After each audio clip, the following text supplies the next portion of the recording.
Après son histoire avec Gérard Depardieu, la maman de Roxane a été charmée par un autre acteur très célèbre du cinéma français. Un acteur d'origine suisse qui a joué notamment dans les films Indochine, Fanfan la Tulipe ou encore La Reine Margot. Il a même joué aux côtés de Gérard Depardieu, acteur dans Mystère à Saint-Tropez, dans Un baiser papillon. Le 11 avril 1970, Gérard Depardieu épousait l'actrice Elisabeth Guignot. Avec elle, il a 2 enfants, Guillaume, né en 1971 et mort en 2008, mais aussi Julie née en 1973. Durant cette relation, l'acteur du film Cyrano de Bergerac va tomber éperdument amoureux d'une autre, Karine Sia. Séparé en 1992 de sa première femme, il n'officialisera leur divorce qu'en 2006. Pourtant en 1992, sa compagne met au monde une fille, Roxane.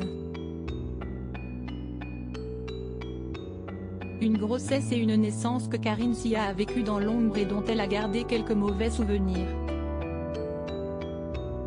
Interviewée par Elle en 2007, elle confiait « Nous nous sommes rencontrés à New York et je l'ai suivi à Paris, où j'ai découvert qu'il était un peu moins séparé qu'il ne le prétendait. Gérard était totalement dépassé par ses sentiments. Il était écartelé entre son épouse et moi-même qui n'avait que 25 ans. Pour lui, c'était inhumain de quitter une femme avec laquelle il avait passé 30 ans et avec qui il avait 2 enfants. » Sincère et touchante, elle ajoutait « J'ai souffert des non-dits. Des bruits de couloir.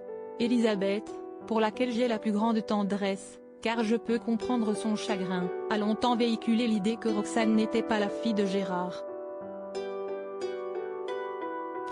Je pense que, pour Elisabeth, c'était plus simple d'être dans le déni.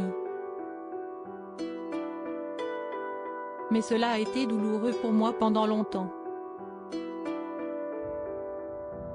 Roxane a bien été reconnue par son papa à l'état civil. Suite à cette histoire d'amour, Karine Sia est tombée dans les bras de Vincent Pérez. Ensemble, ils ont eu 3 enfants, Iman, né le 2 mai 1999, et les jumeaux Pablo et Tess, nés en 2003. Karine avait d'ailleurs retrouvé son ex Gérard Depardieu dans le film Un baiser papillon, 2011, dans lequel jouait également leur fille Roxane mais aussi Vincent Pérez. J'ai de la chance parce que si est ma femme dans ma vie. Je suis bouleversée par la femme, la mère, l'auteur. Et aussi par la réalisatrice. Ce film est un kaléidoscope de nos vies, des histoires liées les unes aux autres, ce ne sont que des histoires vraies, des bribes de vie, si est un film qui dégouline d'humanité, qui est profondément optimiste. Toutes les vies se ressemblent finalement, on traverse tous les mêmes choses, les mêmes douleurs, les mêmes angoisses, racontait Vincent Pérez à l'Est républicain. Un film qui était ainsi une véritable histoire de famille.